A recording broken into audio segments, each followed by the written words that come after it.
আজকে আমি ভয়ানক একটা ব্যাপার নিয়ে বক্তব্য শুরু করতে চাই। আমাদের ধর্ম হলো সত্য ধর্ম, আর সত্য সুখবর যেমন প্রদান করে তেমনি সাবধান বাণীও প্রদান করে। আমাদের সকল নবী রাসূলদের, বিশেষত রাসূলুল্লাহ সাল্লাল্লাহু আলাইহি সাল্লামকে আল্লাহ আজ্জা ওয়া জাল্লা বর্ণনা করেছেন মুবাশশিরান ওয়া নাযীরান, সুসংবাদদাতা ও সতর্ককারী। যদি কেউ শুধু সুসংবাদ প্রদান করেন তাহলে সে সাবধান বাণীর কথা ভুলে যাবে, আর যদি শুধু সতর্ক করতে থাকেন তাহলে সে এতই হতাশ হয়ে পড়ে যে মনে করে ভালো খবর বলতে আসলে কিছু নেই। বুঝতে পারলেন? আমি চেষ্টা করেছি এই ভারসাম্য রক্ষা করার। যেহেতু এই মাসটি প্রত্যাশার মাস, তাই আমি সুসংবাদের উপর একটু বেশি জোর দিয়েছি।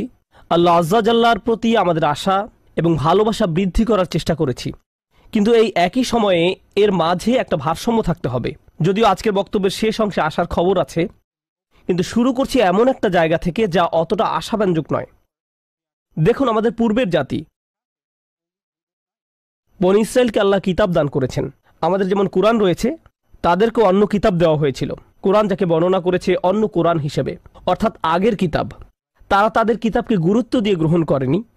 তাদের মাঝে বেশ কিছু বিভ্রান্তিমূলক ধারণা গড়ে ওঠে। আমরা যদিও এত ভালো মুসলমান নই, সমস্যা নেই। আল্লাহ যদি আমাদের দোজখে ফেলেনও, সবচেয়ে খারাপ পরিস্থিতিতে আল্লাহ যদি আমাদের জাহান্নামে ফেলেনও, এটা হবে সাপ্তাহিক ছুটির মতো, কয়েকদিন মাত্র।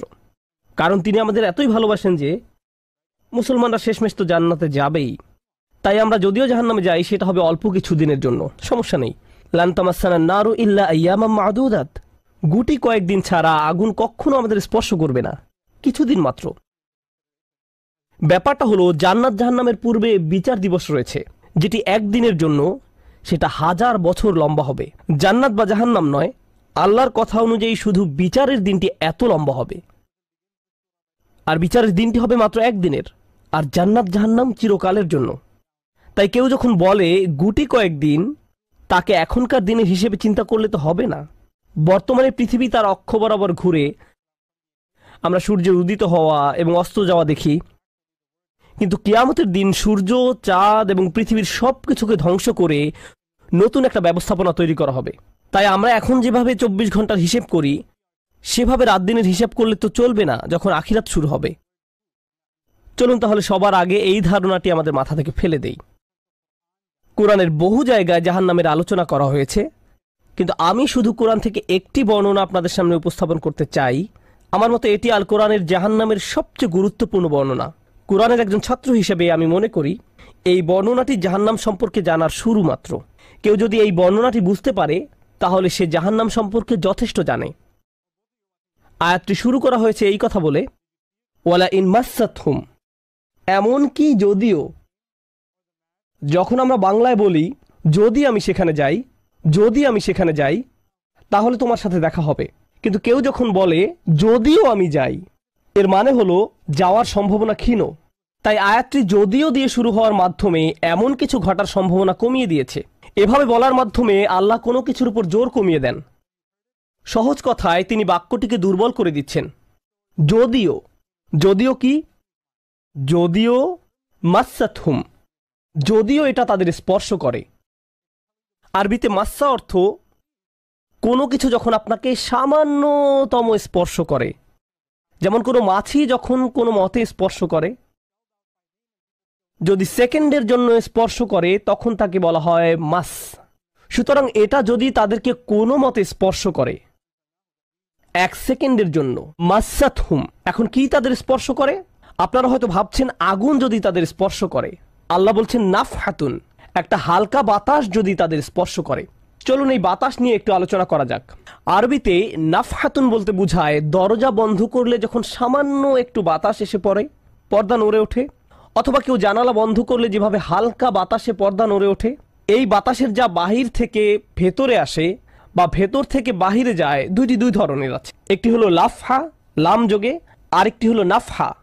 লাম যোগে লাফহা মানে বাতাসটি গরম, আর নুন যোগে নাফহা মানে বাতাসটি ঠান্ডা।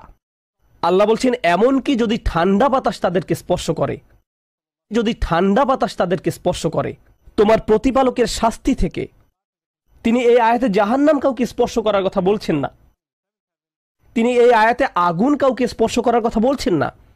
তিনি এমনকি গরম বাতাস কাউকে স্পর্শ করার কথাও বলছেন না।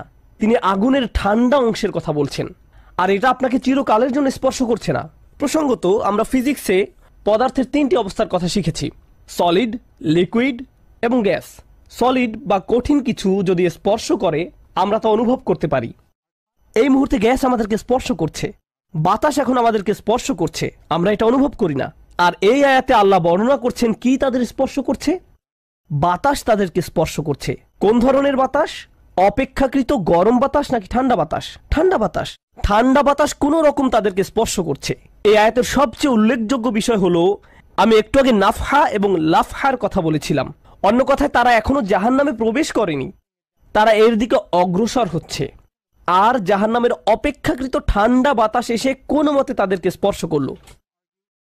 তখন তাদের প্রতিক্রিয়া কি? চিৎকার করে বলে উঠবে, ইয়া ওয়াইলানা, হায়, সবচেয়ে কঠিনতম শাস্তি আমাদের জন্য শুরু হয়ে গেছে। ইন্না কুন্না যালিমিন, আমরা সব সময় অপরাধী ছিলাম। তারা সাথে সাথে তাদের সব অপরাধ স্বীকার করবে। যে কারণে এই আয়াতটি আমি সংক্ষেপে আপনাদের নিকট উপস্থাপন করলাম।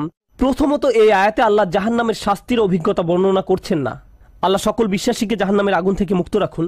কিন্তু আল্লাহ এখানে বর্ণনা করছেন এমনকি জাহান্নামের আগুনের কাছে গেলে এবং ক্ষণিকের জন্য এর বাতাসের সামান্য স্পর্শ লাগলে একজন মানুষ চিন্তা করা শুরু করবে এর চেয়ে আর ভয়ঙ্কর কোনো শাস্তি হতে পারে না। এজন্যই আল্লাহ দোজখের আগুন সম্পর্কে বলছেন, ইন্নাহা সাআত মুস্তাকাররাও ওয়া মুকামা, নিশ্চয়ই তা অবস্থানস্থল ও আবাসস্থল হিসাবে কতই না নিকৃষ্ট। অল্প এবং বেশি যে কোনো সময়ের জন্য ওটা কত নিকৃষ্ট জায়গা। 1 সেকেন্ডের জন্য এটা ভাববেন না যে আমি তো খারাপ, আল্লাহ যদি আমাকে জাহান্নামে ফেলেনও এক সময় তো আমি এখান থেকে মুক্তি পাবো। এই ধরনের চিন্তাকে কখনো প্রশ্রয় দিবেন না। এই ভূমিকা দেওয়ার পর যখন বিচার দিবস শুরু হবে, যখন সমগ্র মানব জাতি একত্রিত হবে, তারা জানে না কোথায় যাবে, তারা জানে না কোন দিকে ফিরবে। এই ঘটনা আসলে রাসূলুল্লাহ সাল্লাল্লাহু আলাইহি সাল্লামের একটি হাদিসে উল্লেখ করা হয়েছে এবং জ্ঞানের প্রতি মুসলমানদের আগ্রহ ছিল সব সময়।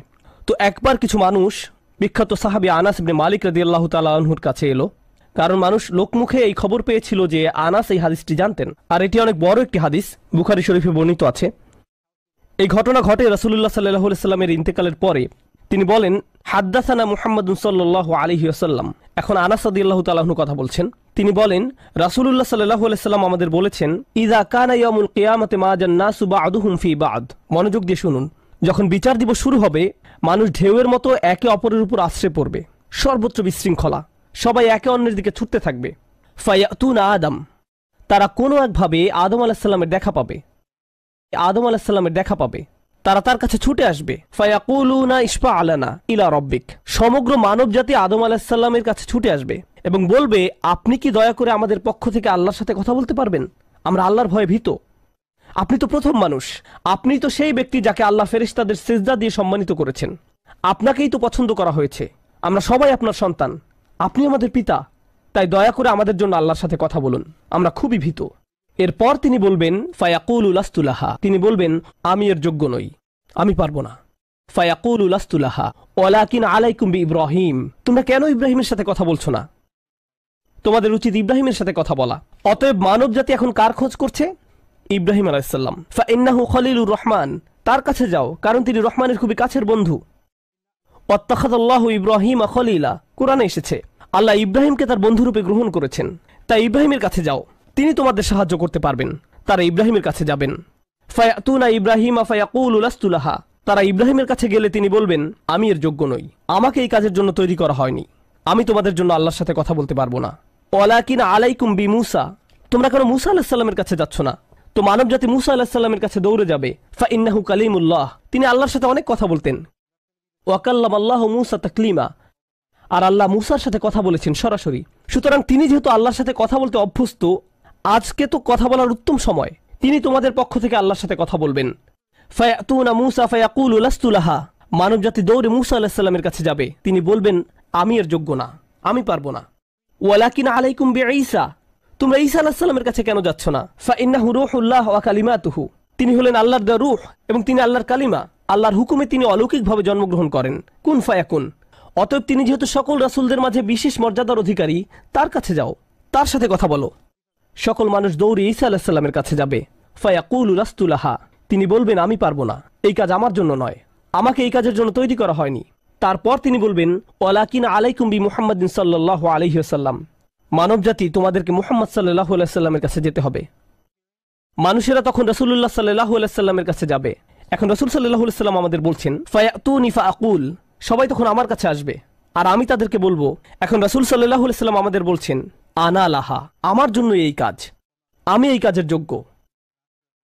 আনা লাহা ফাআস্তাযিনু আলা রব্বি। প্রসঙ্গত আমি আপনাদেরকে আরো বলার পূর্বে বিচার দিনের একটা দৃশ্য হলো, আল্লাহ বলেন, ইয়াউমা ইয়াকুমুর রূহু ওয়াল মালাইকাতু সাফফান লা ইয়াতাকাল্লামুনা ইল্লা মান আযিনা লাহুর রহমান ওয়া ক্বালা সাওয়াবা। যেদিন রূহ ও ফেরেশতাগণ সারিবদ্ধভাবে দাঁড়াবে, এমন এক সময় থাকবে যখন কেউ কথা বলতে পারবে না। এমন এক ধরনের নীরবতা, এমন নীরবতা বিরাজ করবে যার কথা মানবজাতি কোনোদিন শোনেনি। এমন ধরনের নীরবতার অস্তিত্ব কখনো কোনোদিন ছিল না।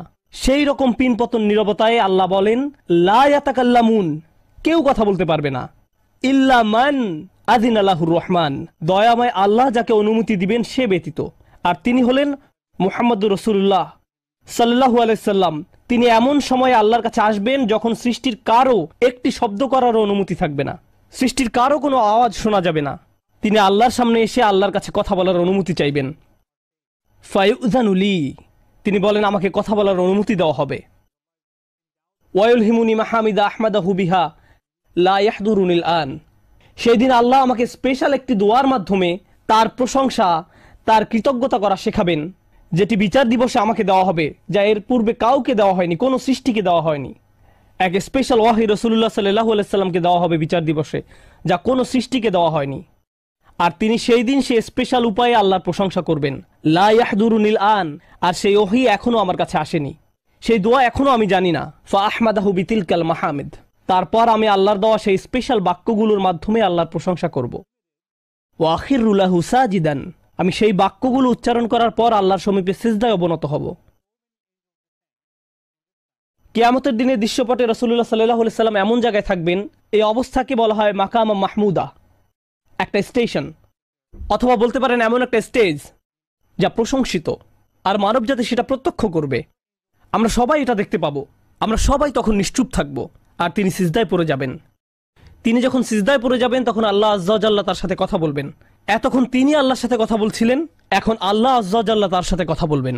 তিনি কি বলবেন? ইয়া মুহাম্মদ ইরফা রাসাকা, তিনি বলবেন মুহাম্মদ তোমার মাথা উত্তোলন করো।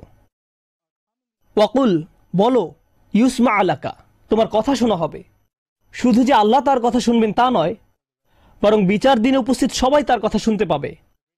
ইউসমা আলাক, তারপর আল্লাহ বলেন, ওয়াসাল তুতা, চাও তোমাকে দেওয়া হবে, তুমি যা চাও দেওয়া হবে। কিয়ামতের দিন আল্লাহর একটি সৃষ্টি কেমন পজিশনে থাকলে আমরা সবাই যখন আল্লাহর নিকট ভিক্ষা চাচ্ছি, আতমিম লানা নূরানা ওয়াগফির লানা, হে আমাদের পালনকর্তা, আমাদের নূরকে পূর্ণ করে দিন এবং আমাদেরকে ক্ষমা করুন, এই কথা বলে আমরা আল্লাহ আজ্জা ওয়া জাল্লার কাছে কাকুতি মিনতি করতে থাকব। আর এখানে আল্লাহ তার এই সৃষ্টিকে বলছেন, তুমি চাও, তুমি যা চাও আমি দিব, সাল তুতা।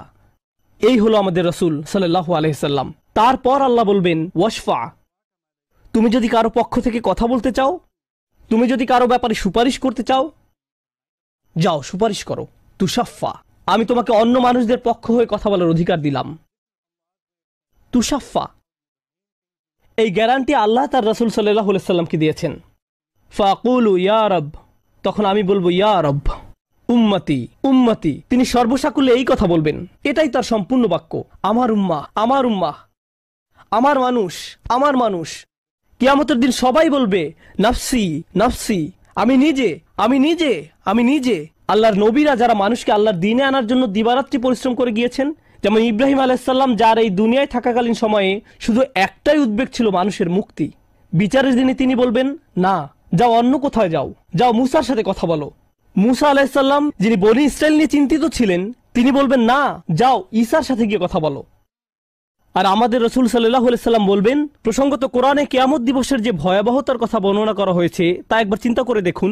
ইয়াউমা তারাউনাহা তাযহালু কুল্লু মুরদিআতিন আম্মা আরদাআত, প্রত্যেক মা যে তার বাচ্চাকে দুধ খাওয়াচ্ছে তার বাচ্চাকে ফেলে দিবে যেন সে কিছুই না। ইয়াফিরুল মারউ মিন আখিহি ওয়া উম্মিহি ওয়া আবিহি, সেদিন মানুষ তার ভাইয়ের কাছ থেকে পালাবে, মায়ের কাছ থেকে পালাবে, বাবার কাছ থেকে পালাবে। ওয়া সাহিবাতিহি ওয়া বানিহি, তার স্ত্রীর কাছ থেকে পালাবে, ছেলেমেয়ের কাছ থেকে পালাবে। আপনাদের কেউ কেউ হয়তো ইতিমধ্যে স্ত্রীর কাছ থেকে পালিয়ে বেড়ান, তাই আপনাদের কাছে হয়তো এটা অতটা ভীতিপ্রদ নয়। এই আয়াত হয়তো আপনার জন্য ভয়ের নয়, কেউ কেউ ভাবছে অবশেষে। যাই হোক, সমস্ত গুরুত্বের সাথে সেই দিন সবাই কাকে নিয়ে উদ্বিগ্ন থাকবে?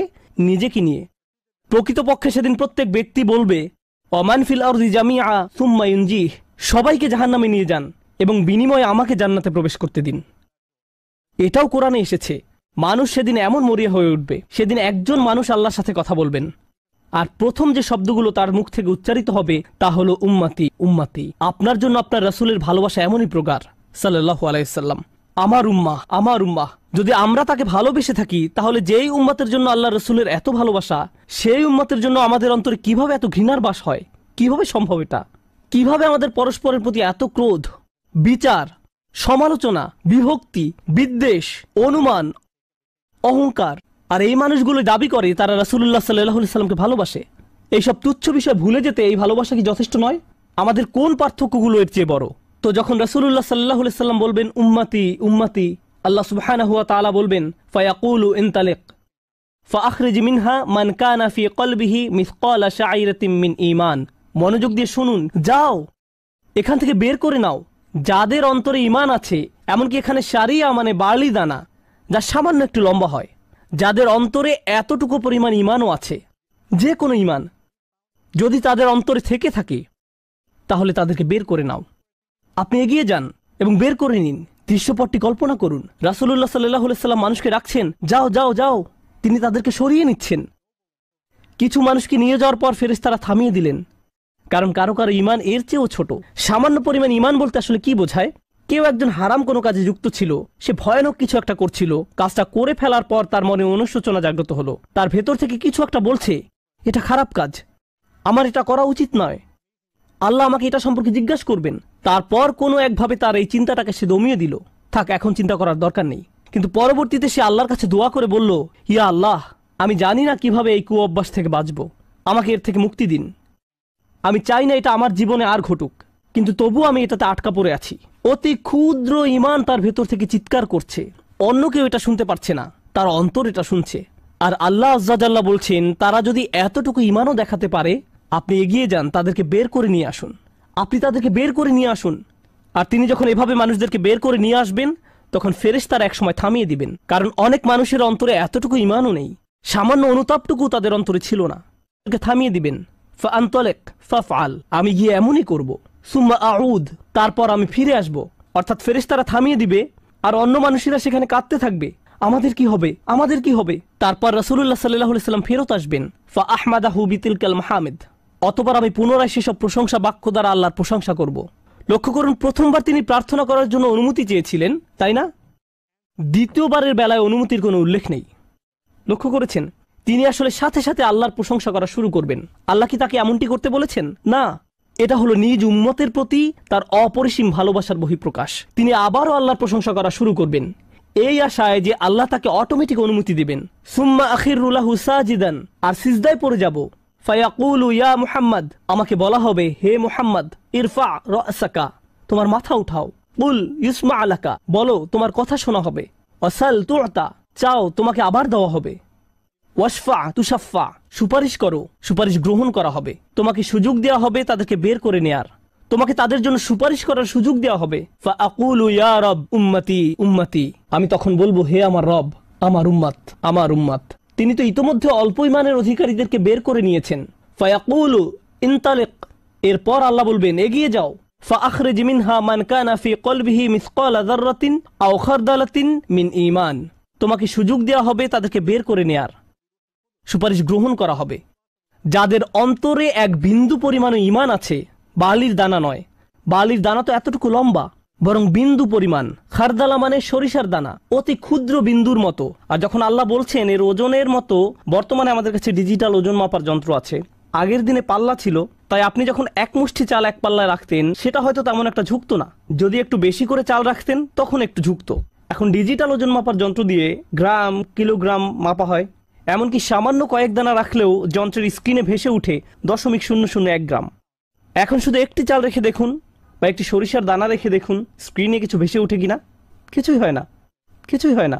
আর আল্লাহ বলছেন, আমি তোমার সুপারিশের কারণে, রাসূলুল্লাহ সাল্লাল্লাহু আলাইহি সাল্লামের দোয়ার কারণে এমন মানুষদেরকেও মুক্তি দিব যাদের ঈমান এমনকি এই দুনিয়ায়ও মাপা যায় না, এই দুনিয়ায়ও মাপা যায় না। প্রসঙ্গত আপনি যদি একটি দানা খান বুঝতে পারবেন যে কিছু খেয়েছেন, আপনি এমনকি বুঝতেও পারবেন না।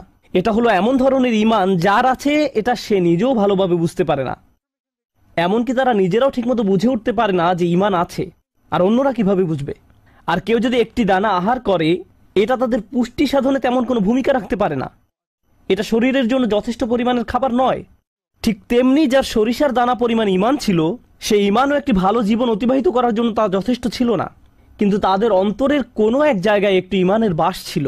আল্লাহ বলছেন, তুমি এমন যাদেরকে পাও তাদেরকেও বের করে নিয়ে আসো। ফাখরিজহু ফাআনতালিক, আমি যাব এবং তাই করব। আর এটা বিশাল এক জনগোষ্ঠী যারা আল্লাহর কাছ থেকে দূরে সরেছিল, তাদের ভেতরে একেবারে ক্ষুদ্র কিছু ঈমান ছিল।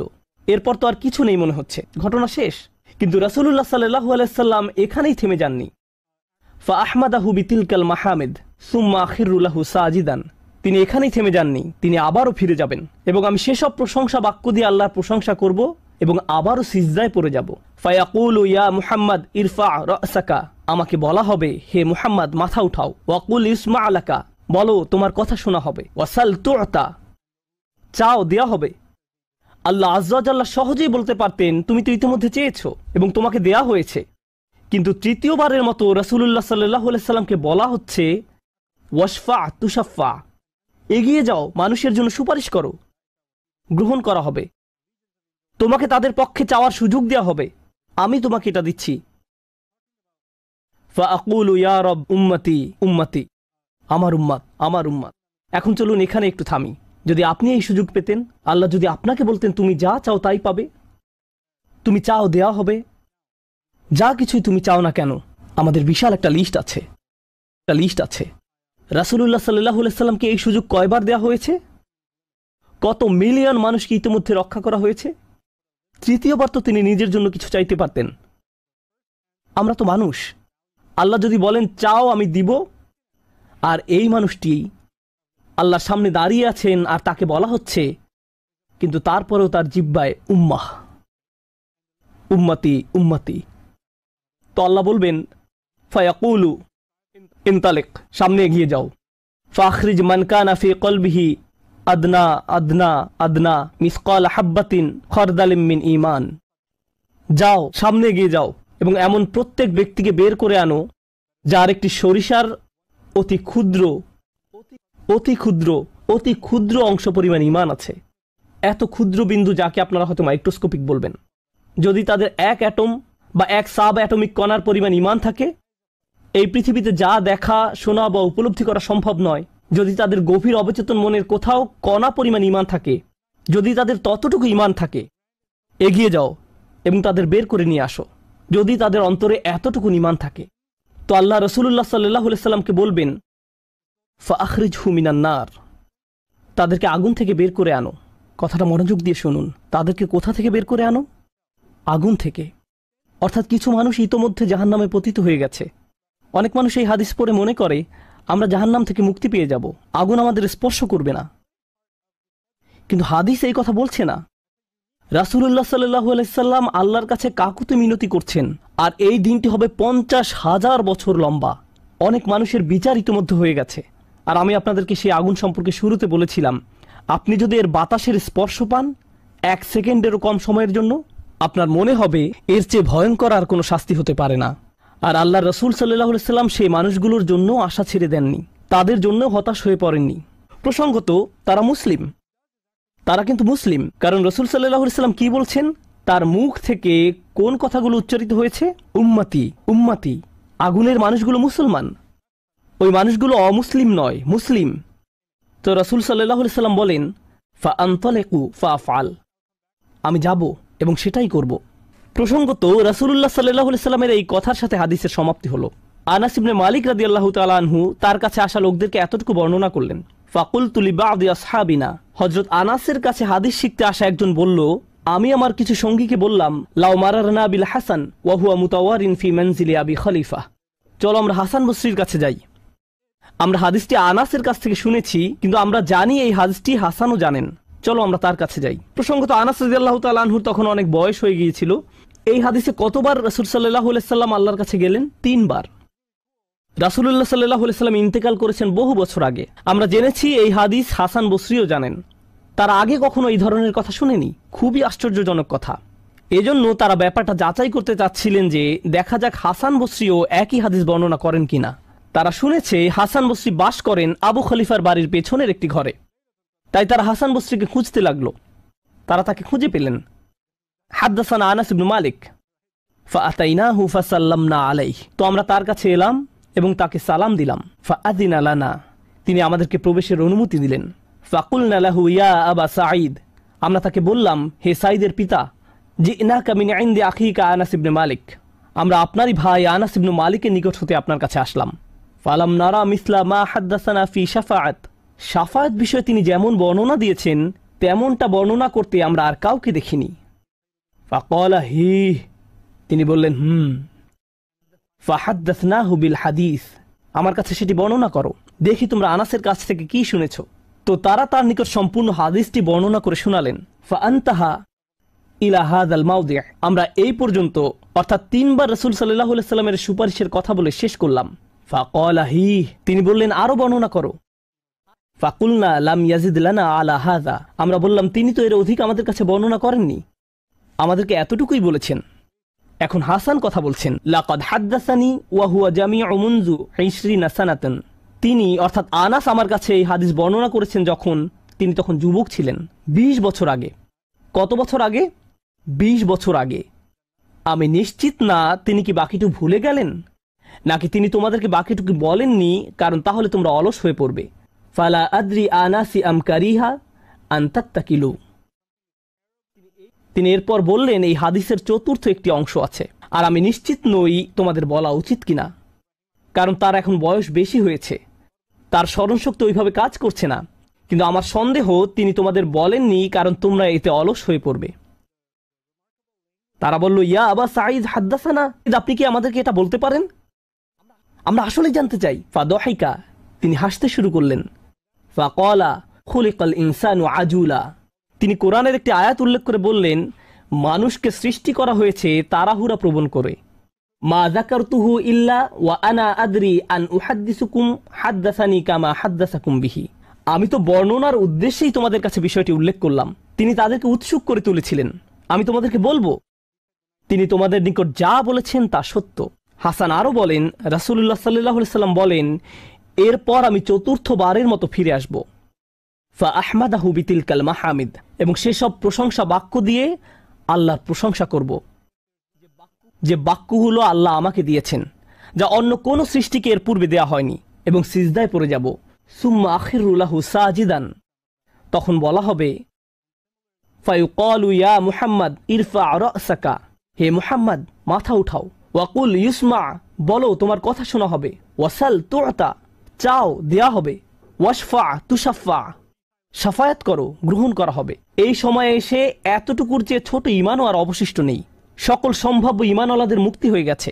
আদনা আদনা আদনা মিসকাল হাব্বা, সবাই মুক্তি পেয়ে গেছে। ফাআকুলু ইয়া রব ইযান লি ফি মান ক্বালা লা ইলাহা ইল্লাল্লাহ।